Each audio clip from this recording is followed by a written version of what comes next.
by learning about it. One of the things we talk about in the book is we don't want to put our head in the sand and ignore these important things that we're going to be talking about today. So the fact that you're here is great. I want this to be a relatively informal discussion, so if you have questions, please feel free to raise your hand or speak out. If you have questions of a personal nature, I'm very happy to address those after the presentation. And so that I get a good sense of who we have in the audience, how many of you are parents to kids 12 and under? Majority. Anybody have teenagers at home? A few. Oh. All right, so we're going to be talking about kind of sexual prevention throughout the years of from birth kind of onto the college years, but the majority of the work that we'll be talking about takes place with the children, the younger children. So of all the work that I've done, this is my favorite project. I've been studying sex offending behavior and working with trying to prevent sexual abuse for about 20 years now, but I became a mother 10 years ago. And with that kind of came a new understanding of what that means. And one of the things that I think is so important is that sexual abuse is preventable and not inevitable. Like, when I became a mother, I wanted to take my kids and wrap them in a bubble and keep them safe. Like, I'm sure all of you feel that way as well. But I don't know if you watch Seinfeld, but even the bubble boy in George was not immune to George, right? So we know that even if we try to keep them as safe as we can, there are still dangers out there. But what I want to do tonight is to teach you some of the information, because one of the key things that we talk about in the book is that knowledge is power. And the more that you're going to know, the more that you'll understand what you can do to keep your kids safe, and the more that you'll decrease the risk for them. So the problem of sexual abuse is a serious one here in America. The Centers for Disease Control estimate that before kids turn 18, 1 in 4 girls and 1 in 6 boys will have experienced sexual abuse in some way. So those are like startling and overwhelming, and statistics just kind of knock you, off your feet, right? So my goal in the work that I do is to stop this from happening. We want this not to happen anymore. Can we obliterate sexual violence? That is my goal. But by you being here tonight and learning about these things and talking to your community members about them and friends and family, you're going to take the first steps in doing what we can to prevent sexual violence from happening to begin with. So we're going to start out with discussing myths and realities, and that's kind of the knowledge is power part of it, because there's a lot of misinformation out there about sexual abuse. Then we're going to talk about some of the signs, warning signs, both from the perpetrators and from your children that may be indicating that somebody is grooming them or that they may have been abused. And then we're going to talk about what we can do to prevent it from happening. And there'll be a Q&A at the end. But as I said, feel free to interject at any point. So when I had my kids, as I said, I've been doing this for about 20 years. And so when I had my kids, I noticed in my community that I was much more of a free-range kind of parent. Like, I let my kids kind of go to the park or ride their bikes or be outside, as compared to a lot of the people in my neighborhood. And I thought, is that because I'm from Canada? Maybe I'm a little bit different. But it came to be that when I talked to other parents about it, is that they were really afraid of sexual abuse happening to their children. And because of my background and what I knew, I wasn't as afraid, because I knew kind of the statistics, and we're going to talk about that. And I'm hoping that I'm going to make it a little less scary for you than it may be. So the first myth is, who is a sex offender? So when you hear the word sex offender, what do you think about? What image comes to mind? Male. Male.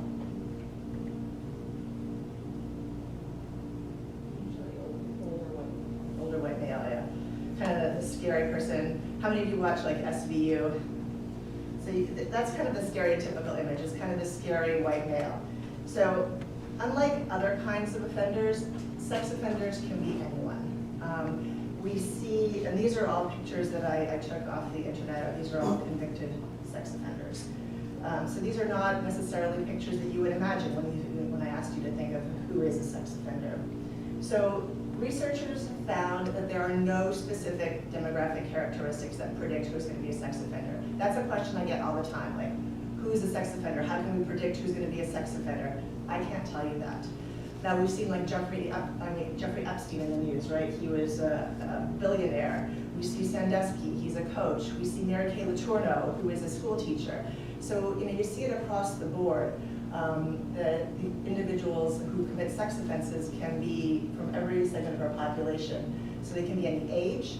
Young kids can commit sex offenses, as well as adults up to 99 years of age. They can be of any socioeconomic status. So generally, when we look at the offending population as a whole, people who are in jail are usually lower socioeconomic status. That's not necessarily the case for sex offenders. They can come, these are members of our community. These are people who, as I said, Jeffrey Epstein was a billionaire. These are people in our Senate, like Anthony Weiner. So it kind of goes across the spectrum.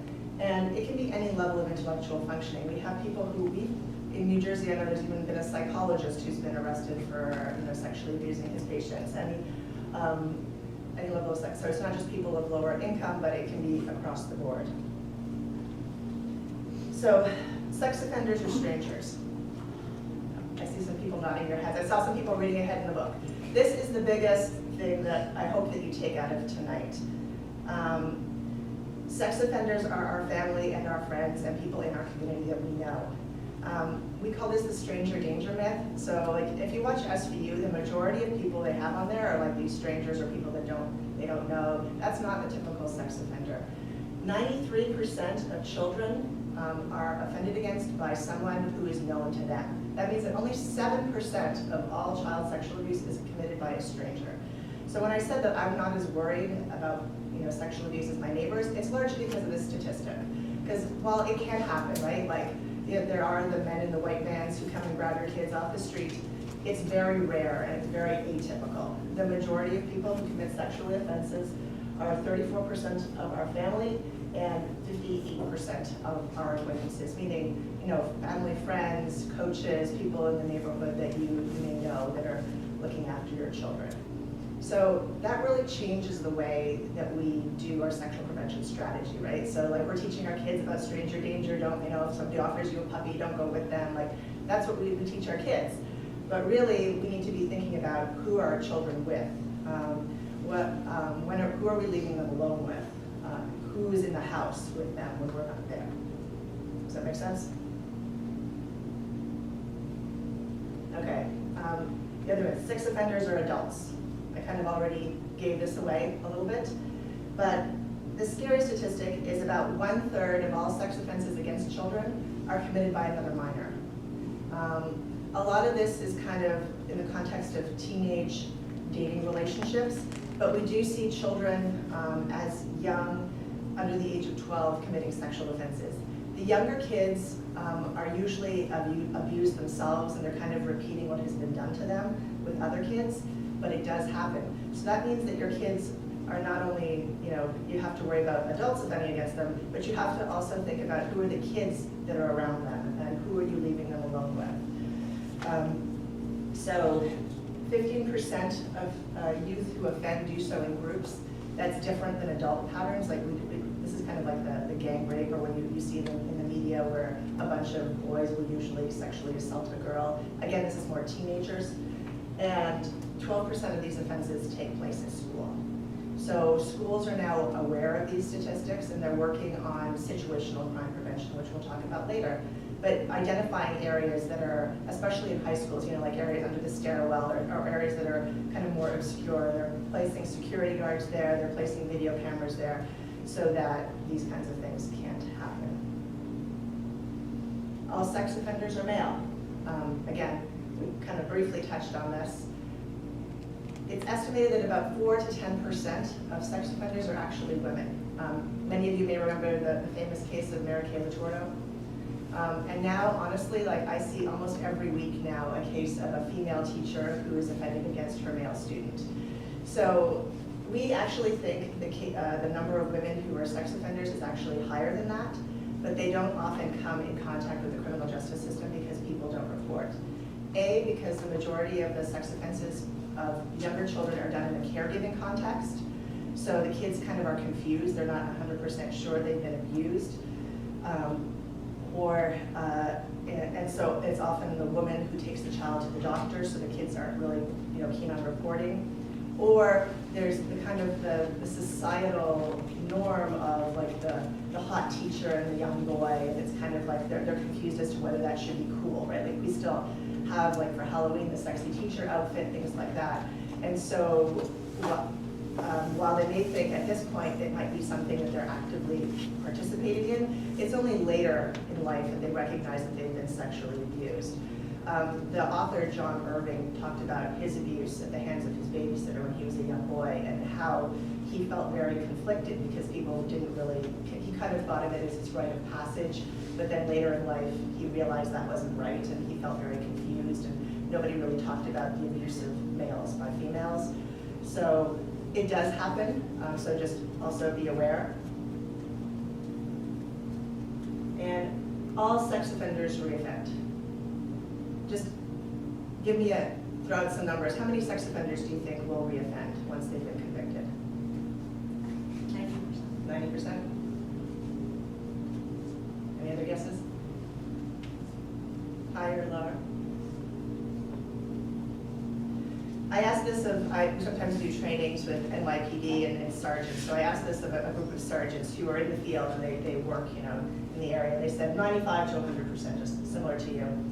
The fact is that of all types of offenders, sex offenders have the lowest recidivism rates. Only 13.5% will reoffend sexually. So, we have all these laws in place for sex offenders, like the sex offender registries. How many of you have accessed sex offender registries? A few of you.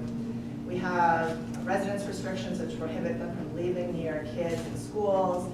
We have civil commitment for individuals who've committed sex offenses. But really, the majority of these people are not going to reoffend. And you know why? Who are sex offenders? Family and friends, right? And so once we know that Uncle Bob is a sex offender, are we going to let anybody near Uncle Bob, right? So it's, we have all these laws and we're spending all this money on preventing sex offenses from happening, when really we should be spending the money on, or from those who've already committed sex offenses, when really we should be putting that money into prevention efforts and doing stuff like we're doing here today. Because 95% of all sex crimes are committed by a first-time sex offender, somebody who's never been in contact with the criminal justice system before. So while those registries might make you feel good that your neighbor has never committed a sex offense before, the evidence suggests that it's really not effective at preventing sexual violence. Yes? So how did you feel comfortable with the free-range parenting style, knowing that? Knowing that it's... That it could be your next door neighbor who's, you know what I'm saying? Well, I also have talked to my children about, some of the dangers and what to do, and there are certain situations which we'll talk about later. But also, if they're at a neighbor's house, I know they're at a neighbor's house, I know the neighbor, or if they're at the park, I'm not a free-range parent per se, but I'm more free-range than my neighbors who won't even let the kids out the door kind of thing, So, I know what's going on and where they are, and I'll check in on them when they'll be with somebody that I'm aware of. But it is scary. I'm not saying that, there are no dangers out there, but I think that knowing these facts, I think you can feel a little bit better about, letting your kids out in the environment. At least I do. Because I know that there's more that I can do to protect them. Yes? Actually, I'm the opposite. It worries me more because I'm like a trusting person. So people I know, I feel like, and I knew that statistic before, but that makes me even more nervous. Like, I don't want my kids to carpool with somebody, or I don't people that I even know. Sure. Because how long you know Well, somebody, carpools are that okay. sort of Like, thing. what we'll talk about I is know it's being alone and stuff. Yeah, it's It being makes alone. me scared, but it's more scared that it's people that I know. Well, the good or the bad thing is that most offenders against children groom them, which means that it's not, which is actually the next myth, that sex offenses happen spontaneously. So it's not like they're going to go grab the kid and molest them. More than half of all sex offenders engage in what are called grooming behaviors. How many of you have heard about grooming? So with the Sandusky case, that grooming kind of became a more mainstream type of word that we're using in the literature. So grooming, what it entails is the preparation that a sex offender uses to prepare a child to be sexually abused. So the goal of the grooming is that the kids will come to them more willingly, and they will be less likely to report. We saw this, Michael Jackson, whether he's a sex offender or not, is yet to be determined, but we saw this in a lot of his behaviors. We saw this in the behaviors of the priests in the Catholic Church. We saw this in Sandusky's behaviors. So what they do is they choose a vulnerable victim. So they often choose children who are kind of latchkey kids. Often if there's not a father figure in in the family, and so the mothers are happy that somebody's taking an interest in their children and acting as that kind of father figure. They'll take kids who are having some problems, and they're kind of acting as somebody kind of to look out for them. Like, so with the Catholic Church abuse scandals, the priest, the mothers were very happy to send their troubled children to the priest, right? They trusted the priest, and the priest is gonna set you right. But in reality, that was their kind of avenue to access the kids. Sandusky started an organization for vulnerable kids, who didn't have father figures. It was kind of like a big brother type thing to get them involved in sports, thus gaining access to them. So that's the second part, is getting access, right? So this is, they often put themselves in positions in the community where they will have access to children. The good news is, now that we're understanding this better, things like Boy Scouts, the Catholic Church, they've all instituted the situational crime prevention, so they're not allowed to be alone with a child anymore. There's no instance where in many like child-serving organizations that an adult should ever be alone with one child. Doors always have to be open, there are policies in place, and you as parents want to be aware of those policies and ask about them. Then they work to gather the trust. So this is really where you as a parent are going to see and get suspicious. So this is where they start to give attention to certain children more than other children. They're going to lavish them with affection, attention, gifts. So kids might bring home, candy that they got from somebody. And this kind of this kind of makes the adult seem pretty cool to the child. Like, I'm not getting a lot of attention at home, but this guy's giving me attention, so I'm going to want to spend time with him. They also work to gain the trust of the parent. Like, oh, I see you're really working hard this week. Let me take your kids off your hands so that you can, take a bath. So the mother is like, oh my goodness, you're like an angel. Thanks for helping me. And so the mother. They also work to groom the community, so they become trusted members of our community. That's what Sandusky did, right? He became a well-respected member of the community, and so people thought he was doing all this good, when in reality he was molesting their children. So if you see your children coming home or are being singled out for something by an adult, that's always kind of suspicious, and that's where your parent radar should kind of come into play. The other thing too is desensitization to touch. So you'll see them touching your child unnecessarily, putting your arm around them, giving hugs, tickling them. Tickling is a big one. So if you notice anybody touching your child, adults shouldn't be touching children, and we kind of know that. It might be sad. Like, I remember as I was a kid, like, we used to hug our teachers, and it was nice, and whatever else. But in this day and age, kids shouldn't be touching like adults that are not family. And even then, I would argue we shouldn't make our children touch family members if they don't want to. How many of you kind of force your kids to hug grandma and grandpa? So what they're teaching now is that we should teach kids that their body is their own, and they have a right, if they don't feel comfortable, to say, I don't want to give a hug, and then you as a parent can help navigate that and say, you know what, Johnny doesn't feel like giving hugs today, let's have a high five or a fist bump instead. Because that teaches a child that if they're not comfortable with something, they have a right to say no. And so all this stuff then leads to the prevention of disclosure. So because of all these grooming behaviors, so if you think about Michael Jackson, he brought the kids to the Neverland Ranch, they were hanging out with Michael Jackson, they had access to the zoo, the ranch, it was great, he was playing with them, he was sleeping with them in his bed. But so if they reported him, then they were gonna lose all that. So that's what they have come to do. So a lot of kids, or they're conflicted about it, or they're not sure, or the offender scares them and said, your mom's never going to believe you if you tell her that this happened. So don't tell her, because then she's not going to let us see each other anymore. Or they sometimes make threats. If you tell anybody, I might hurt your mom or hurt somebody else, and so that prevents them from disclosing as well. Any questions about any of those myths? Okay. Oh, sorry. So you talked about teachers touching. Is that still true, like in the toddler preschool age range? Because I feel like those teachers, they're usually in a context of a large group setting, yes, and that's appropriate as long as you're not taking a child to the back room or. No, just I fell. Yes, and again, I would always say trust your instincts. If something doesn't feel right, it probably is not right. And we don't want to be, we see this with the Me Too movement, there's a lot of backlash, right? Like, I'm never gonna hire a woman anymore. We see the same thing in sexual abuse prevention, going the complete opposite way. We want to be safe, but there's no reason like a grade 6 teacher or a middle school teacher should really be hugging kids. Like, to me, that would be kind of warning sign. Kindergarten, preschool, that kind of thing, I think that's a little bit more acceptable as long as it's done in a group setting and as long as that's kind of the way they handle it with every child. So signs of sexual abuse. It was kind of thought previously that there's a syndrome of child sexual abuse and that there's a stereotypical presentation of a child that is abused. That's unfortunately, I wish it was so simple, that's unfortunately not the case. But the good news is that you as a parent know your child better than anybody else. And you can always see when your kid's sick, right? Like they get a glassy look in their eye, they're behaving different, they're more lethargic. So if something is going on as serious as sexual abuse, there's going to be some sort of behavior change going on. You're going to notice something. And this is kind of, again, where you're going to be investigating what's happening.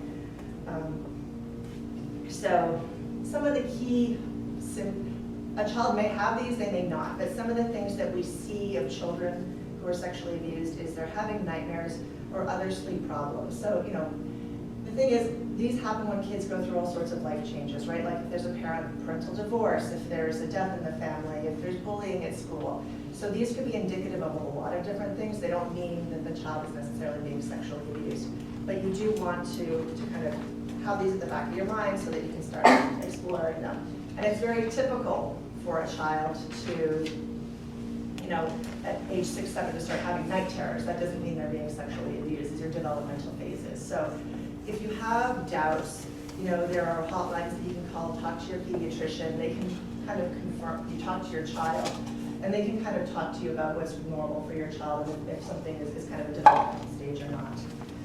They seem distracted or distant at times, so a child that was normally more outgoing now is kind of withdrawn.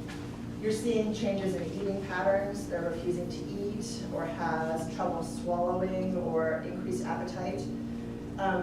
What I see the most is the acting out behavior. So these are kids who, normal, like every kid acts out to a certain extent, but these are kids who are now getting into all sorts of trouble that they weren't getting into before. They're combative both at home and at school. The teachers are reporting back to you that they're getting into fights, things like that, because they have all these emotions in them, right? They're feeling scared, they're feeling guilty, they don't understand what's happening to them, and so kids react by acting out. And then they may leave clues, like I might say, like, what if, and they kind of give hypothetical situations or which might, be indicative of sexual abuse. So these signs are for abuse in both children and teens, and we'll separate them out by age group. You might see their artwork that might have disturbing themes. And again, my son is 8 years old, he's into Star Wars, and there's a lot of violence in his artwork, but it's pertaining to Star Wars. But if there's like sexual touching or sexual scenes or people being murdered or things like that, you want to kind of say, tell me about this picture. What's going on here? What made you think of that? Like lots of open-ended questions. You'll often see new fears about people or places. So one of the things that is not atypical is they start to fear the person that is abusing them. Like it'll be like, time to go to basketball. I don't want to go to basketball. I don't want to see Coach Bob. And so there'll be a reaction to that individual. So if you see that, query. So what's going on? Why do you not want to go to basketball this week? And that's again typical. Like my kids at various stages don't want to do stuff. And it's not because they're being sexually abused. But again, it usually will not be just one or two of these things, it'll be a bunch of them. So these are kind of happening together. A big thing that sex offenders do is they have secrets. I have a special secret for you, or something that we're sharing. So if there's something that your kid is not able to share with you that they did with an adult, that's a big warning sign. Like we even teach parents not to have secrets with your children. Because if they're keeping secrets from us, that can be dangerous because then that says that it's okay to have secrets with adults. So I always teach my kids that, if somebody tells you something is secret, that's not okay for an adult to say. And if an adult is telling you something, they should also be able to tell me. Talk about any older friends. This is in case that they're being abused by another child, so you want to know who's in their social circle. They suddenly have money, toys, or other gifts without reason. So you're now seeing, this is how my brief shoplifting career came to an end when I was, I think, 6 or 7. I took a little toy home from Kmart and I put it on my shelf, and my mother was like, where did that come from? And I was caught immediately, and I had to go back to Kmart, and that was the end of that. So, but you know what your children have. So if you see them having money or toys or whatever else that you did not buy from them, or you don't know where they got them, query that. They may talk about their bodies being repulsive, bad, or dirty. So if they're being touched, they may feel bad about their bodies. So you may see some of that.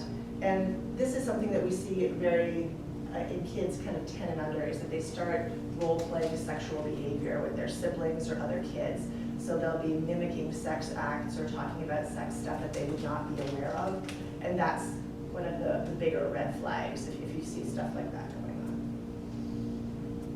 on. So these are primarily signs in younger children, and it's harder for younger children often to verbalize it because they don't really understand what sexual abuse is.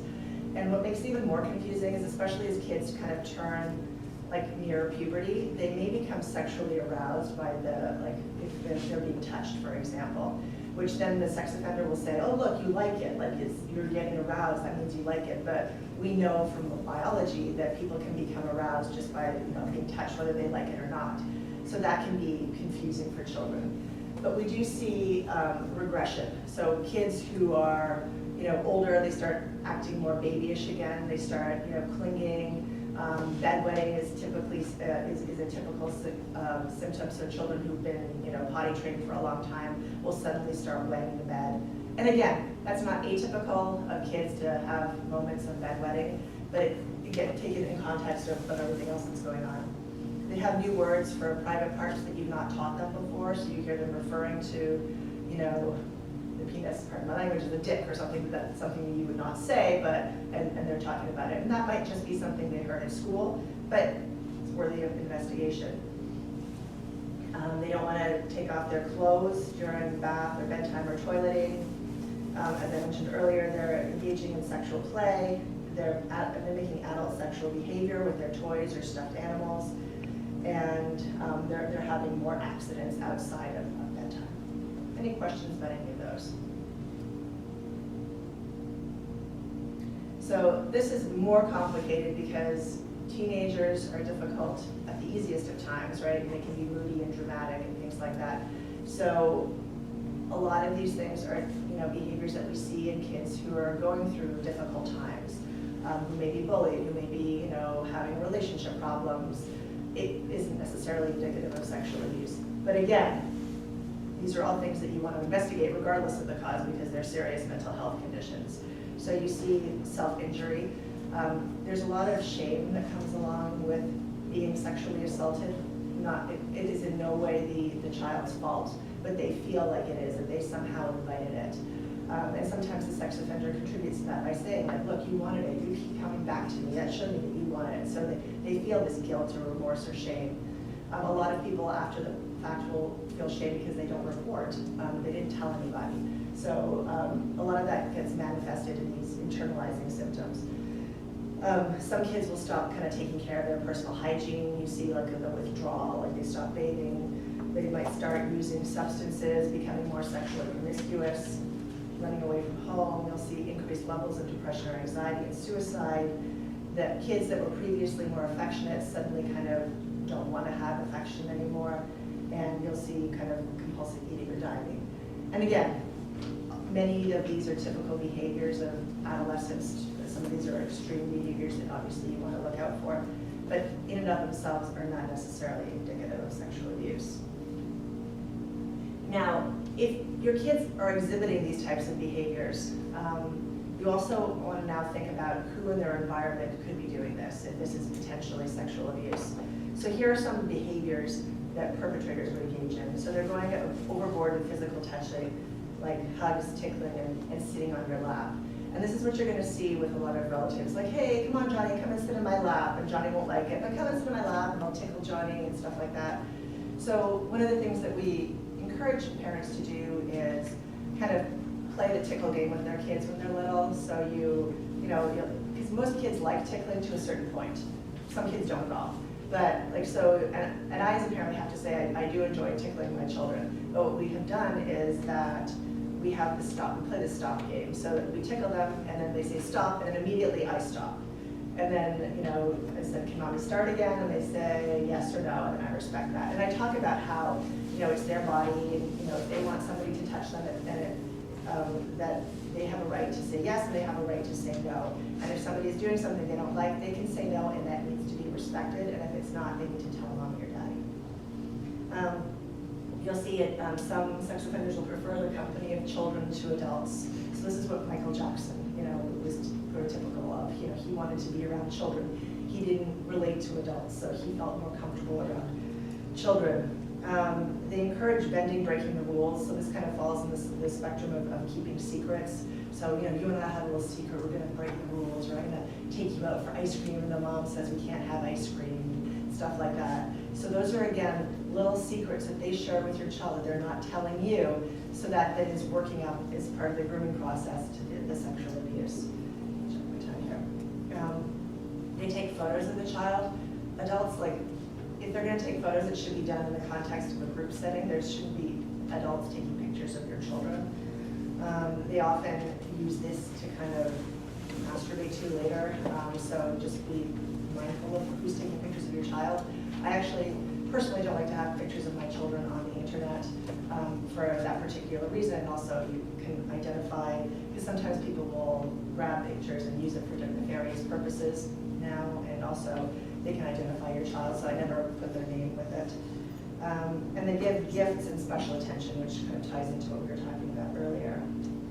They show favorites. This is a big one. So if there's a group of children, there's a kid that they're singling out, and it's usually the kid that they've identified as being more vulnerable, the one that they're trying to groom for sexual abuse. So if it's like a teen, there'll be one kid that they give extra candy to, or that they pick up and drop off from home, or things like that. They're trying to spend time alone with the child. They'll offer to give rides, to keep the kid after, to maybe to keep them for an overnight or take them on a camping trip, which sometimes the parents are like, great, it gives me some time to do something, and they feel very, relieved that they have some time for themselves, but that is the opportunity for them to abuse the child. Sends personal messages, texts, and emails to the child. So we're seeing this a lot with perpetrators against teenagers. So now with texting, coaches will text kids, right? They have texting apps, and they will, at school and stuff, they will have mass texts, because kids don't read emails anymore. They're now, even in college, kids don't read emails anymore. We have to send them texts. It's a different world, but so they'll be saying the bus leaves at 7 o'clock, but that should go out to all kids. There should not be a personal text to a child from an adult. That is not school protocol. It is not protocol for organizations. So if you see your child getting personal texts from a coach or an adult that is, not you, that is something to be investigated in. Because we see oftentimes after the fact when they check their phones, there's lots of personal communication, especially with teenagers. And with the teenagers especially, we see them providing alcohol, drugs, and pornography. The pornography is to desensitize them to sexual stuff, do you like this? Do you want me to try doing this to you? Do you find this arousing? And the drugs and alcohol. So for teenagers, this might seem a little bit cool to be, getting some alcohol or to be smoking some drugs, but they use it for two purposes. One, so that they have a secret from the parents. So they say, if you tell, then I'm going to tell your mom that you were doing drugs and alcohol. Or two, but also to kind of intoxicate the victim and make them more available to be abused. So again, if somebody is giving your child, or your child comes home drunk, that is a big warning sign. Any questions about any of those warning signs? So now, you have a suspicion that something is going on. There's some warning signs there. There's some adults that are acting strangely about your child. What should you do? So the infographic on the right is from Stop It Now. So you want to believe your child. I can't tell you how many cases I've seen it's not necessarily this generation, but the generation before, where the child told the parent, and the parent didn't believe them for a variety of reasons, you know, because sometimes it's the mom's boyfriend, sometimes it's, you know, somebody in the family. What we're seeing, especially among, there's undocumented individuals, is that if they report that individual who's often the provider for the family, that person is going to get deported, and then the family has nobody to, you know, to provide for them. So let them know that you can tell me, you know, I'm going to not be angry with you. There's nothing that you're going to tell me that's going to make me angry, because the kid has been convinced that you're going to be angry because of what has happened by the sexual abuser. And don't pressure them. Let them kind of tell you at their own time. This might come up over a series of days. Like, you're going to be freaking out inside, trust me, but it's more important to not react, to be that calm person for your child, and to get the information. Listen to them. And you also want to observe their verbal and nonverbal behavior. Like, if they're not telling you, but you know there's something wrong, and you ask them, you'll see them kind of being twitchy and nervous and anxious. And so, you know, follow up with them, ask open-ended questions, and give them time. And so a lot of people are scared to report. Reporting means calling Child Protective Services. So in every area, there's a Child Protective Services. So Child Protective Services, this is what they do. That doesn't, because you've reported, doesn't mean that everybody is going to get investigated. They're going to ask you a series of questions. But this is their job. And just because they investigate somebody doesn't mean they're going to be arrested necessarily. So if you feel in your gut that something is not right, that somebody is behaving in an inappropriate way towards your child, that your child is exhibiting some of the symptoms we talked about, call Child Protective Services, and they will come. They will go through this with you on the phone, and then if there's a concern, they will go out and interview the individual. There are also helplines available, so if you're conflicted and you're not sure, Stop It Now has a helpline that they can walk you through some of the procedures and tell you what's going to happen, and the National Child Sexual Abuse Hotline. So if you feel like you're not sure, you can call them and they can kind of help and guide you. Yes? What if it's not your child that's disclosing? Or like your child's friend tells your child, so then you're... So my first thing would be to call the parent and, you know, let them know, and then if the parent is not doing anything, then I would also report. There are some professions, like I, as a psychologist, have to report child sexual abuse. Teachers have to report child sexual abuse. Always err on the side of reporting. It may ruin your friendship, but if you feel like you have to keep your child, you have to keep our community safe, right? So if somebody's abusing your child, they may also be abusing another child. And so you're doing the right thing by reporting, although it's difficult. And it's hard when the allegation is false, and it may rupture some relationships. But again, I would rather be safe than sorry. And you know, you have to be guilty beyond a reasonable doubt, right? They cannot convict you of child sexual abuse without a reasonable doubt. So the criminal justice system will do its thing, but you have done the reporting. So even by identifying somebody, even if they're not convicted and they did do it, the chances that they're going to do it again are significantly diminished. That's why, you know, even in college cases now, when you see like so many of these women coming forth and reporting sexual abuse and it's not being prosecuted, the sheer fact that they reported it and that person was investigated decreases the likelihood that they'll do it again and that they'll be further victims, because they've now been kind of put on guard, if that makes sense. Yes?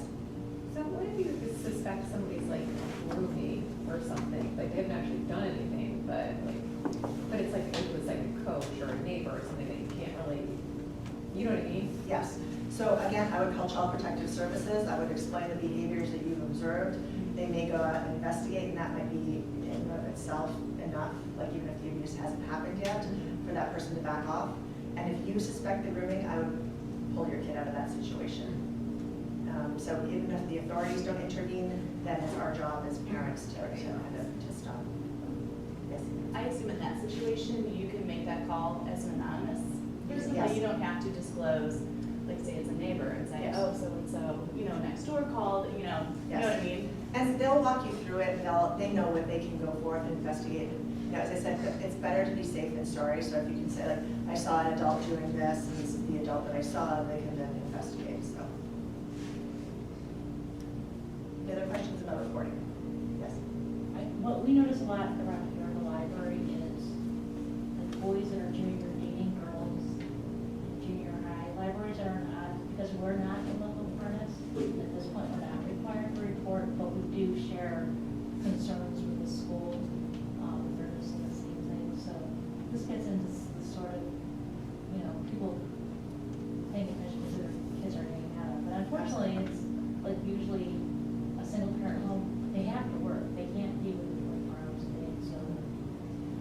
reporting to the school, reporting to the parent, and you have a relationship with the parent, letting them know the behavior that you're observing, I think is very helpful, and the parent can then, figure out what's going on.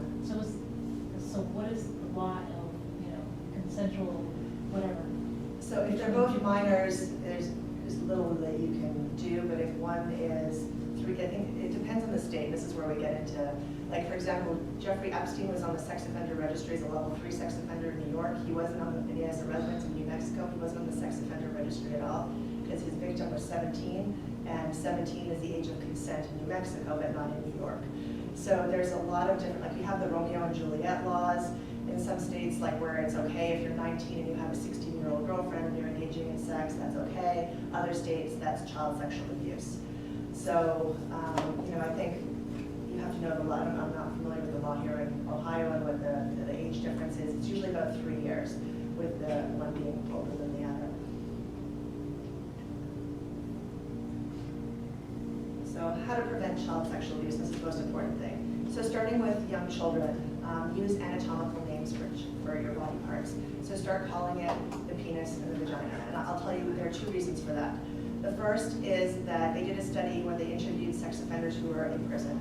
And they said, how did you choose your victim? And they said, one of the things that prevented us from choosing a victim was if they knew their body parts, using anatomical names, because that meant that their parents were talking to them about these issues and they would be more likely to report. So the sheer fact that you are using those names will decrease the likelihood that they will be targeted. Number 2, it also helps in communication. I think in the book, I cite an anecdote where a girl was being touched by another child in the vagina, but at home they called it the cookie. And she said that the so-and-so told the teacher that so-and-so was touching my cookie. And the teacher then got mad at the girl and said, you know what, we learn to share in this classroom, so it's important that you share. So you're also giving the impression to your child that those body parts are different. That we call an elbow, a head, but now we're calling the penis and the vagina something different. We're not using anatomical names. And that then conveys the message that these body parts are different somehow and that they may be shameful. One of the things that I talk about a lot is healthy sexuality. And it's not an easy topic for us. Sex ed is not mandated in all 50 states in the US, and most people will defer sex ed to the schools. So some kids are not getting sex ed at all. But it's important for sexual violence prevention to talk about healthy sexuality in terms of body parts, in terms of, talking to your daughters about their period, or talking to the boys about, the stage they go through, because the more that you convey that those things are shameful, the more they're not going to talk to you when something happens to those parts of their body that they feel not good about.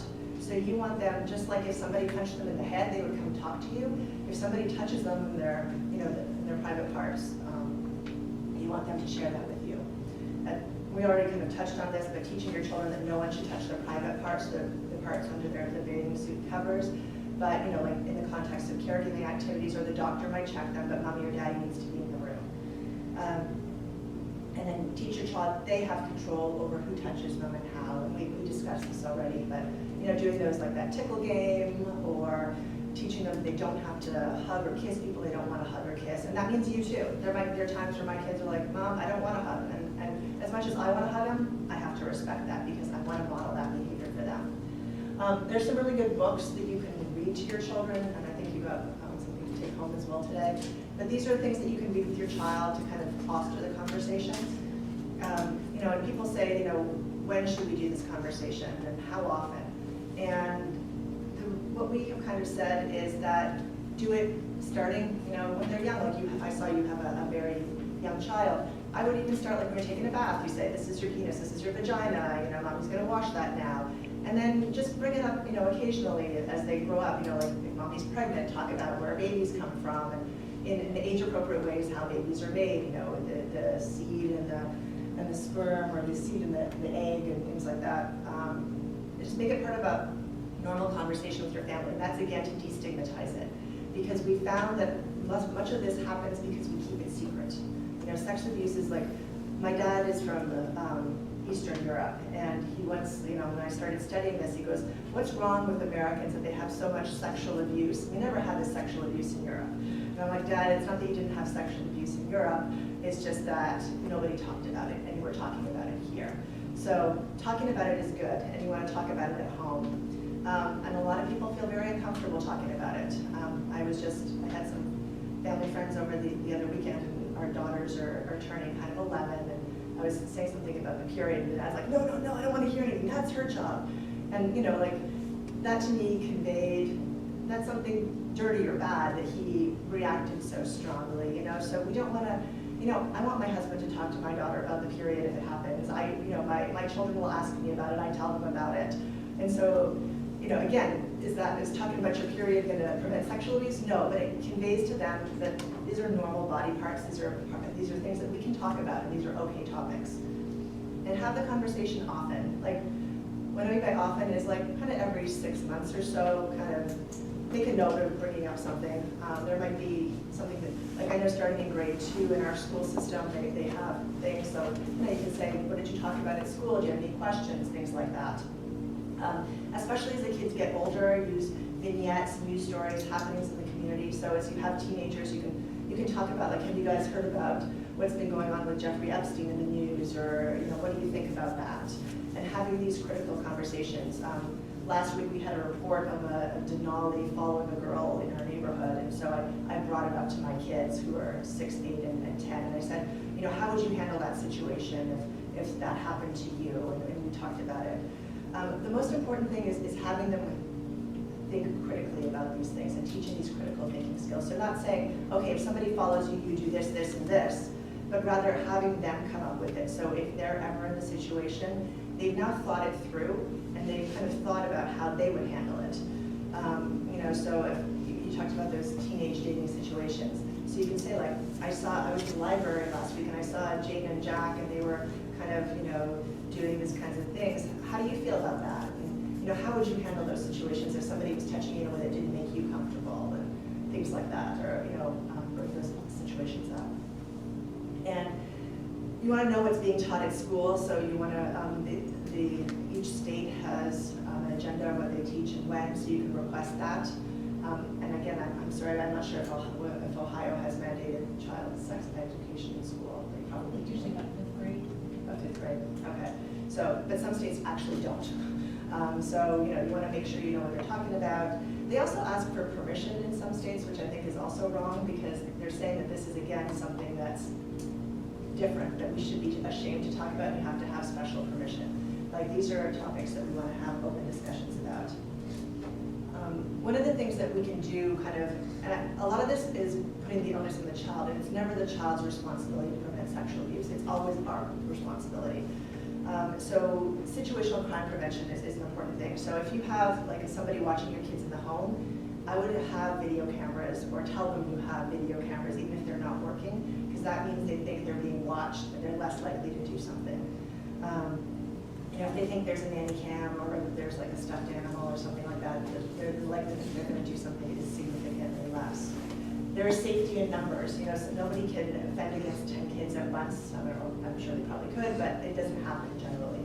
So you want to make sure that your kid is never going alone somewhere with an older kid, or with an adult. That they're, so you're talking about the carpooling. Just make sure there's another child in the car. The likelihood that something would happen is significantly less. Open door policies, they should be in your house. Kids should not be alone upstairs in the room with another child with the door closed. And that should be the same for any organization. You want to ask about this, like if they're going to be, doing something that if they have open door policies, and most organizations at this point do. A teacher should not be meeting in a room with a child with the door closed. They should have the door open. Know who's in your home. So one of the things that we found when we were doing research is that a lot of kids who were sexually abused lived in homes where there were a lot of people in and out of the home. Friends of the family, like it was kind of like more of an open door policy. People would kind of be dropping in, it was the place to hang out. But those were the cases where, the parent didn't always know who was around their child, and they kind of got their child alone sometimes, and that's when the abuse happens. And this can be also like teenagers. So if there's a lot of teenagers hanging out in the house and you have like younger children, those can be dangerous situations as well. So make sure you know who is in your home. You want to know that your institutional policies, that everybody has a background check.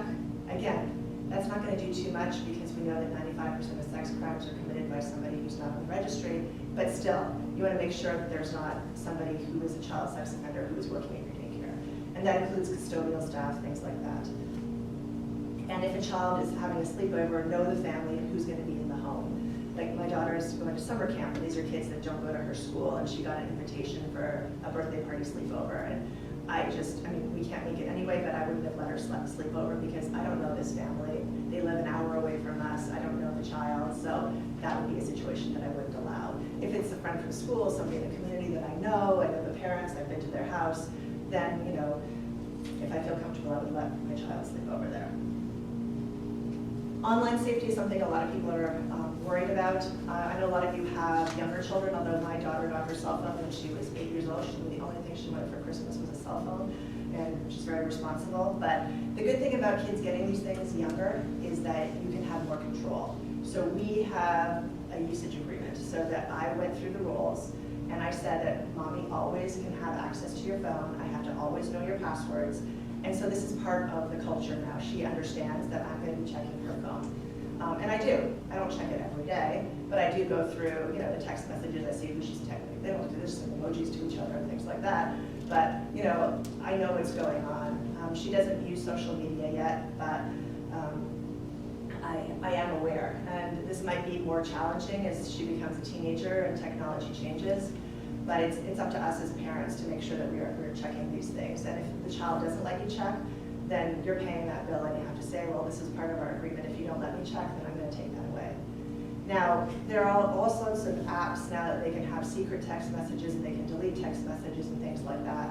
But the good thing about it is, for the most part, kids forget that you're checking periodically. So, you know, they're not always going to remember to delete everything, so you can kind of see. You also want to check their accounts, so like if they're on Facebook, Instagram, whatever else, that you are checking their accounts, that in some cases you can be their friend, although kids don't like parents friending them, but that you have their passwords and you can access them. There are also ages for these accounts, so like I wouldn't let my child be on Facebook because I forget the age, but it's like 14 or 16 for them to have their own account. So I just told her that those are the rules, and part of a lot of this is we don't break rules, right? So if that's what the organization says, that's what we have to follow. Also know who your child is communicating with online. This is kind of dangerous now with a lot of these video games. Like my kids got downloaded Roblox because they were playing Minecraft and then everybody was playing Roblox. But it has like an interactive feature where people can chat. And we do know that adults pretend to be children and they will kind of go on there and like, send me a picture and things like that. So a lot of these, you want to check out the games that your kids are downloading. If there's a feature where they can communicate with others, in many cases it can be disabled, like on Roblox it can. And if not, then you need to be aware of who they're communicating with and make rules about that.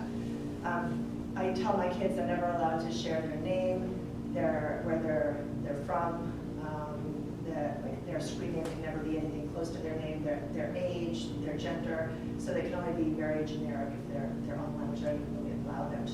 But we did a study where we looked at online grooming, and the scary thing is, like, unlike in-person grooming, which can take between 6 months and a year before the sex offender actually offends, online grooming can happen within days.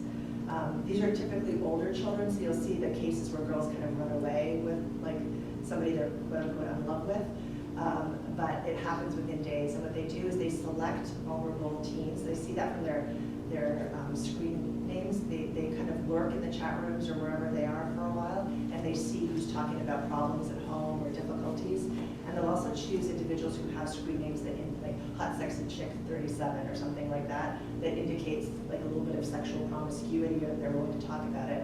And then they engage them very quickly. They send pictures back and forth. This is kind of what Anthony Weiner was doing.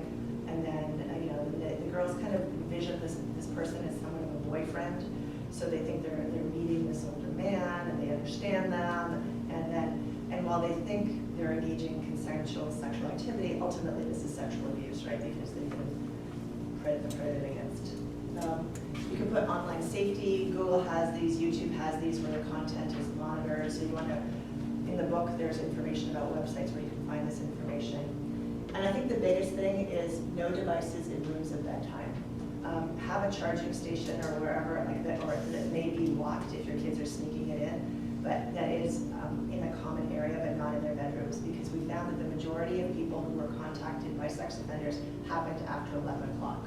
So the kids were, you're in bed, you think the kids are sleeping, but they're really chatting online. So you want to have all devices locked, like in a common area. It also interferes with sleep, so that's a whole other sleep hygiene issue. But away at night. I would actually even encourage all devices to be used in a common area, that you don't even let them use their computers and phones in their room. Like that they should be, if they're using them, they should be using them in an area where you can see what's going on and who's on the screen. And if you see them kind of hiding stuff, that's when you need to investigate. You also need to discuss sexting. This is the new kind of courtship behavior for our young people, but kids are sending and taking pictures of themselves and sending it to other kids. They're doing it kind of in a flirty kind of way. They're thinking that they're dating, but these can be then forwarded to other people, which has led to bullying, depression, and suicide, but also can lead to possession of child pornography charges. So we have kids on the sex offender registry because they were sending nude pictures to another kid, but they had them on their phone. And people are a little crazy with sex offender laws, and they charged them as possession of child pornography, and they went to prison, and they're on a sex offender registry for 25 years. So not only is it dangerous for multiple reasons, but it's also dangerous to them because they can be convicted of that. We already touched on this briefly, but teaching body confidence and healthy relationship. Talking about as your kids get older, affirmative consent, that yes means yes. A lot of colleges now require this. I know we're going over time, I think we're almost done here. And really discussing with your children that in order to engage in sexuality, it has to be an enthusiastic consent. So, and this is important to teach young girls as well as young boys, in that you want to have a willing sexual partner. I don't know if you saw the case in Aziz Ansari that was in the media about a year, or maybe a year and a half ago. He's an actor in New York, and he went on a date with a woman, and they engaged in what he thought was consensual sexual activity. She then later wrote him a text where she felt like she was coerced and he was kind of, sexually assaulting her, and she posted that, and then he kind of, it started a larger discussion because he really felt like what they were doing was consensual sexual activity, but she didn't feel like she gave affirmative consent, was pressured into doing more than she wanted to. And in this day and age, those are things that we need to talk about with all these apps and things like that. We talked about having healthy, sharing your values. So, it very well may be that you don't believe in having sex before marriage, which is wonderful and great. However, that doesn't mean that you shouldn't talk about healthy sexuality, or that you can't talk about it in a way that you can share your values, because we know that if parents share their values, their kids will often understand those values and adhere to those values. But that doesn't mean that you can't talk about them and talk about issues that they may be having. Because if you put your head in the sand, then they just, they do it anyway, and they do it in a way that's more dangerous.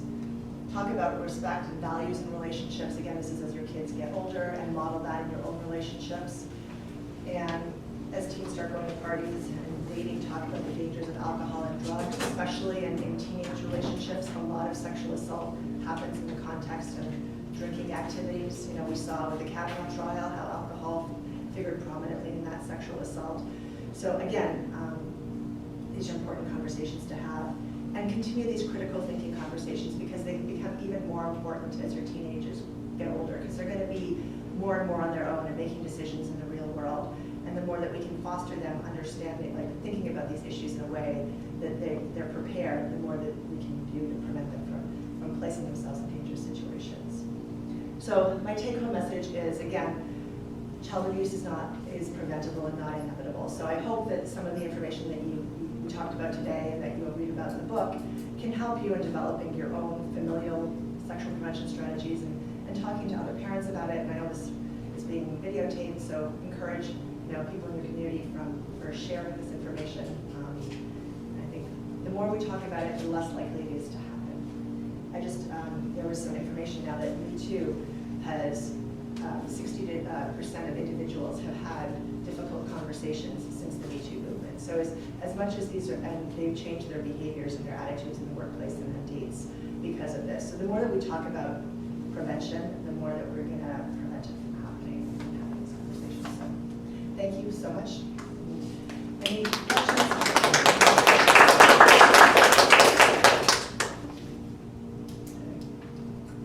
show the slide again that had the books for kids? The number one bestseller is I Said No. That was. There's also a really good American Girl doll book on, both for boys and for girls about puberty, but it discusses a lot of these topics. And so I often find that like I give my kids the book and then maybe we talk about it, you know, so they can read it, but then, and then we can also have a conversation about it. But these are good for it's not the same slide here, sorry.